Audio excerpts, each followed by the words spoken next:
My name is Alex Bada, and I'm the clinic coordinator for ACE Care, which is community action through rehabilitation and education. And my name is Shelby Cron, and I am the community relations coordinator for ACE Care. All right, so the way ACE Care started in 2010, and we were actually paired up with Echo Community Health, which is a downtown organization, which is kind of like Dr.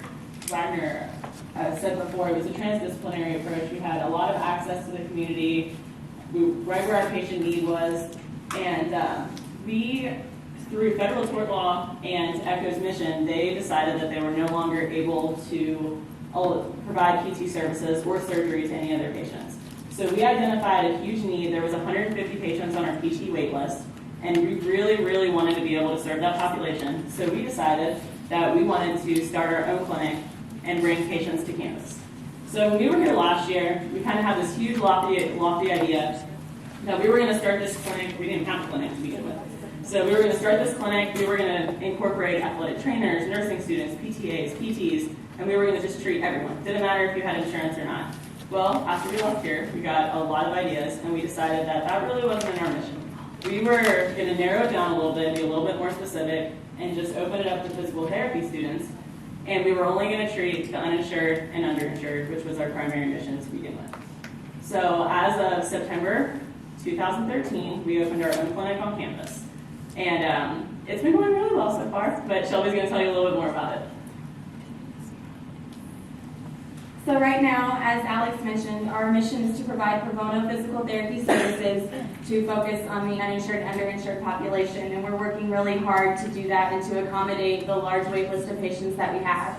We, as students, we get the opportunity to work in a clinic outside of our integrated model where we only get these opportunities in the summer, so now we can kind of combine it with our didactic coursework that we're doing in school.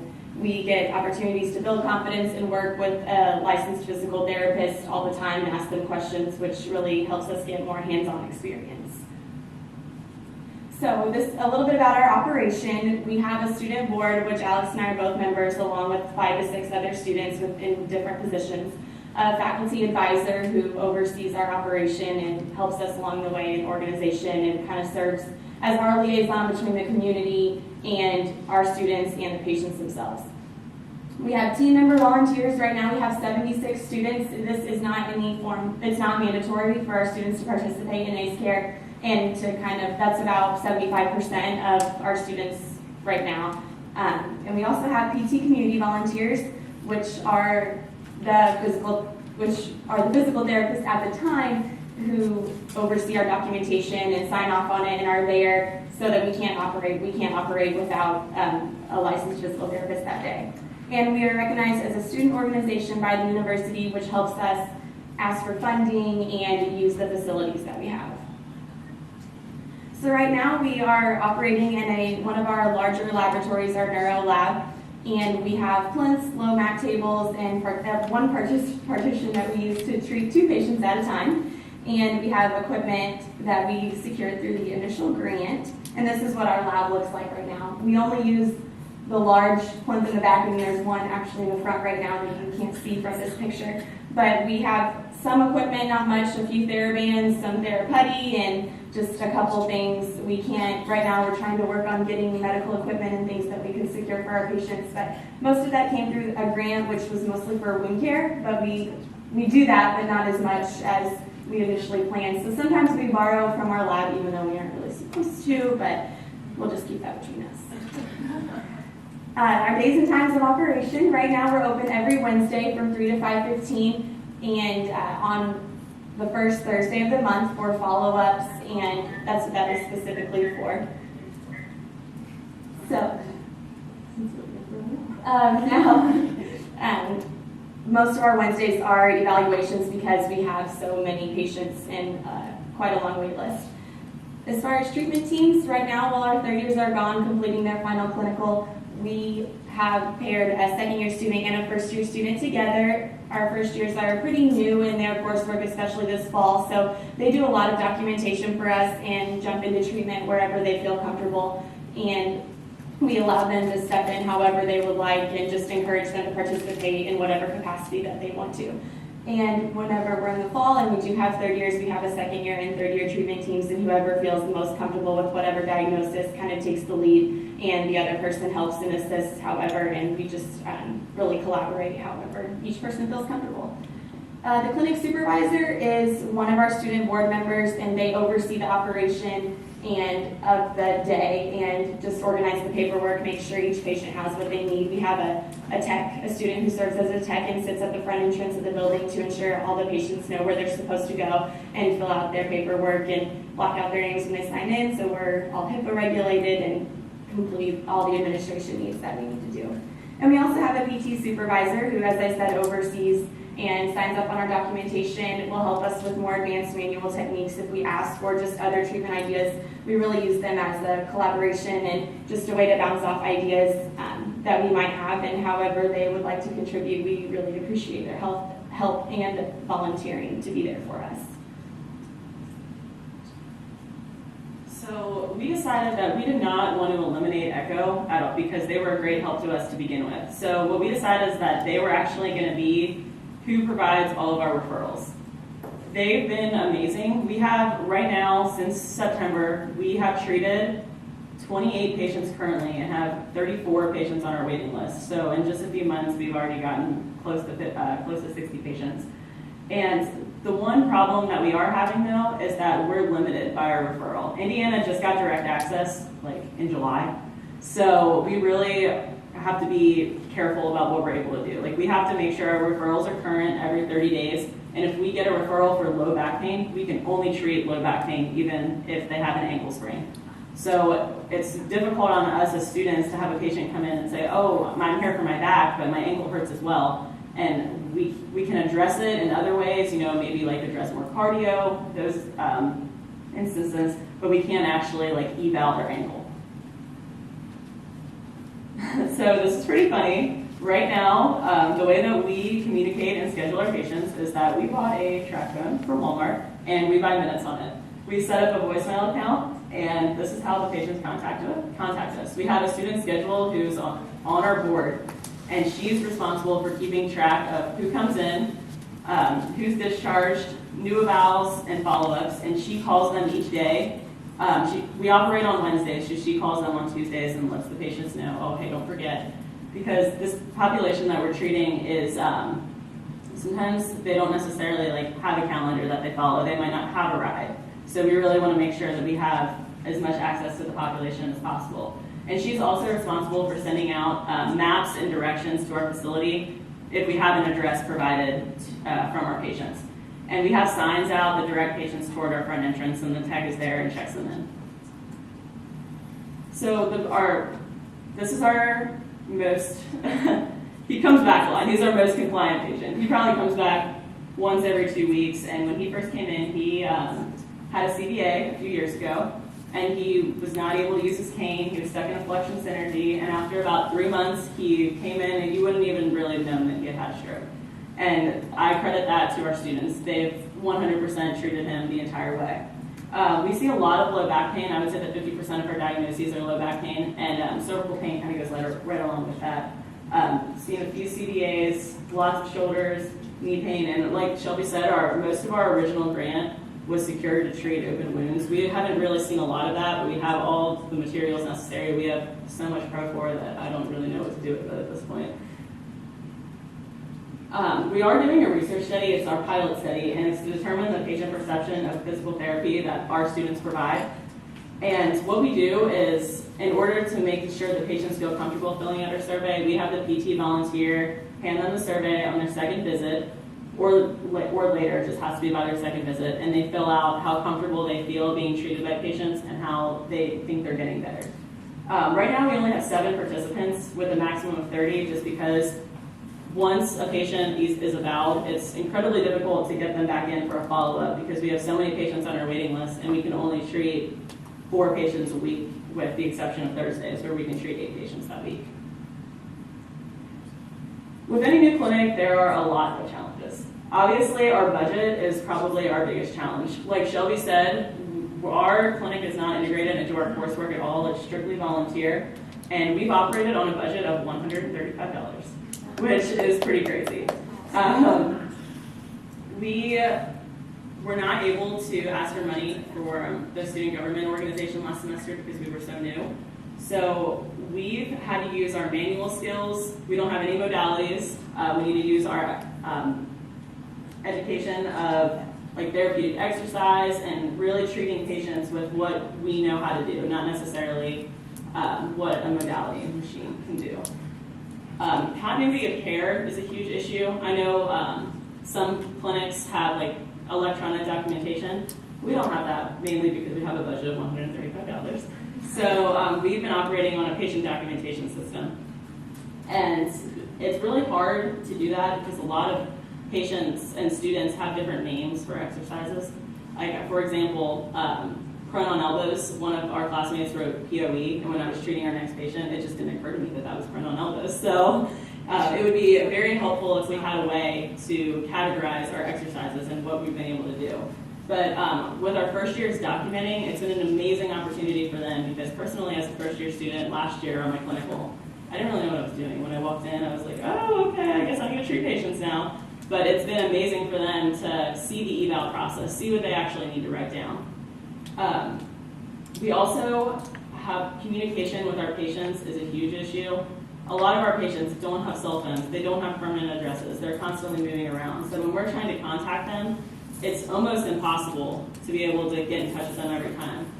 Jordan Van Wyk is our student scheduler, and she is amazing. I have no idea how she's able to find numbers for some of these patients, but they keep showing up, and I credit that all to her. We have a shortage of PT volunteers. Like we said, our faculty does not, they participate in ACE Care, but it's strictly voluntary, so they're not required. So we have to go out into the community and solicit physical therapists in Evansville to come supervise for 2 hours a week. Lately, we've been getting a lot of UE alums who were actually on the ACE Care board when it first started, so that's been nice. But a lot of people don't know that ACE Care is on campus now. We've done our best to get the word out, but we understand too that like, physical therapists have life outside of physical therapy, and to have them take off work at 3 in the afternoon to come help us, it's definitely a challenge. Our facility is also one of our biggest limitations. Like I said, we don't have a set space. Right now, we have we're operating out of a locked office with all of our paperwork. However, that is probably going to move when a new faculty member moves into that office. ACE Care will have to relocate. And we also have like a tiny classroom where we keep all of our stuff. We have a fax machine, but we can only use it to fax documents that are not related to patient health, because then we would be violating stuff. So we really need somewhere that we can lock up that fax machine and make the communication a little easier. And our on-campus location is also a huge limitation, mainly because we're not located downtown anymore, and it's very difficult for patients to get to us. ECHO still provides bus tokens, but sometimes, like, we've had crazy weather in Evansville this year, so when it snows, we don't get anybody, because Evansville is not very good about clearing the roads. But it's just not as accessible as it used to be. And since it's on campus, sometimes patients don't comply as easily. So this picture is actually a first-year student who is doing an upper thoracic manipulation on the PT volunteer for the day. And this is the first time she actually did it. And so when our patients don't show up, it's a great opportunity for the first years to practice all their manual skills that they're learning in ortho on the second years or the PT supervisor for the day. And it was really funny. She was able to get him decapitated, and it was her first time ever, and she was really excited about it. And our vision for the future is we would like to have a self-contained location, not necessarily operating out of the classrooms. It's great that we do have a lab to operate out of, but it would be awesome if we had a facility like Widener, where they have their own space, and they have their own place to lock up patient information. We want to expand our operations to twice a week, not just on Thursdays, mainly because there's a huge need to serve in our community.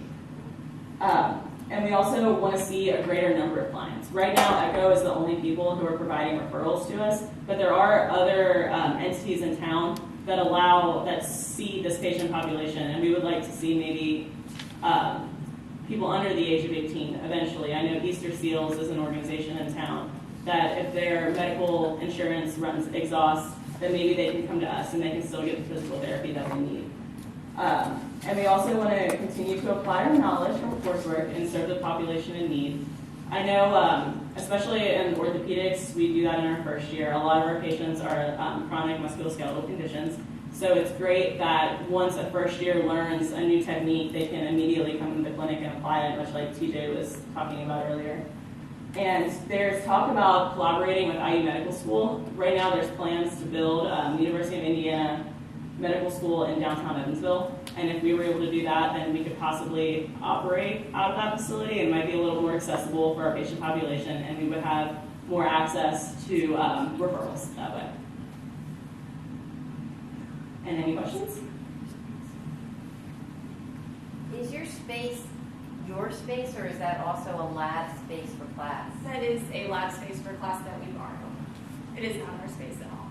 Okay, I get it. All right, that's what I thought. And did you have to do anything special, like have an on-site crash card or anything like that? We had meetings with our risk management team for an entire semester before we were able to ensure a location on campus. Each student is required to purchase their own liability insurance along with each PT supervisor, and we purchased that through hpso.com, and it's about $40. And what we had risk management come in and talk about all of our policies and procedures. We had I want to credit Quinnipiac in their manual that they sent us, and we modeled our manual off of. We have all of our emergency procedures listed and what we would do in the event of like an intruder, an earthquake, or like or like a medical emergency. We had some questions from the online attendees. So how many patients can one of your volunteer clinicians oversee at a time? Currently say we have patients come in from 3 to 4, and then other patients from 4 to 5:15, mainly just to wrap everything up. That's why it's 15 minutes longer. And at one time, a PT supervisor sees 2 patients. And so sometimes the PT will stay for the whole time, and so they'll eventually see 4 patients, but never more than 2 at a time. And sometimes we'll have to switch out halfway, but only 2 patients at a time. And really, the students are in charge. The PT it may or may not be hands-on in the treatment. Sometimes they stay in the office room and only participate when we have questions. So it just depends. Do you guys have a no-show policy? Right now, if a patient no calls, no shows twice, then we discharge them. But if they call and say, oh, I didn't have a ride, we give them like 2 more chances to be able to come, because our wait list is so long that we can't just give up all these appointments. We have to really try to get people in as soon as possible. And if you're compliant, we'll see you as much as you want. 2 more questions. Do you see any patients with a copay that's too high for them? We actually don't charge anything. If they come in, we just see them for free. And then how do you get the word out about your As far as we have, we kind of do that along with our fundraising. We have our signs, outside, and then through the bus system as well. And then we also have, through fundraising, we've sent donation letters out to our alumni who are hopefully spreading the word in their own occupations. And through attendance at SGA meetings, I go to our student government every week, and we can let campus know what we're doing, and as far as everyone is spreading the word that way. So we also have ideas for that. We also have a board member that goes out early in the year, right before we start, to solicit PTs at local organizations. I know some of our professors work at one of our organizations that provides a lot of volunteers for us. Any more questions? The questionnaire that you're using to capture that information related to what patients think about PT, is that something you generated on your own, or is that something that is something on board? The research study was developed by our third-year class last year, and is just getting started now, but they wrote off the questions and created them themselves. They looked for ideas from other programs and more of the medical model, but then tailored the questions to fit the needs of physical therapy.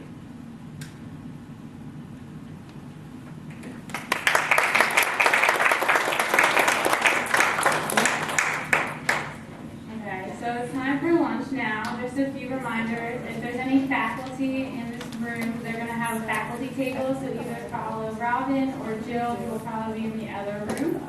Also, remember to tweet. TJ, I think, is in the lead. I want to try to compete with that. And then also, we will have more raffles available for the door prizes if you are interested. Just try and find someone in like a blue shirt and they can direct you in the right direction on who has it. And then also there are posters available that you can look at. If you have a poster and you're done eating, try and stand by your posters so people can ask you questions. And this is the list of the posters that we do have if you are interested in finding a certain poster. It's in your packet. And Brian has a few words for. Are we allowed to leave items in this room? Yes. And it's up to you. But some people like to carry it around, but it's up to you. I would put it under the value because we've also been able to secure them. And just a quick thing, these sessions, we're videotaping all of it, and we also have the PowerPoint. So afterwards, we're going to put together a package online. We're not exactly sure, but the PowerPoints and the video recordings will be available for everyone. And we'll email you to let you know what link available. Have a good one.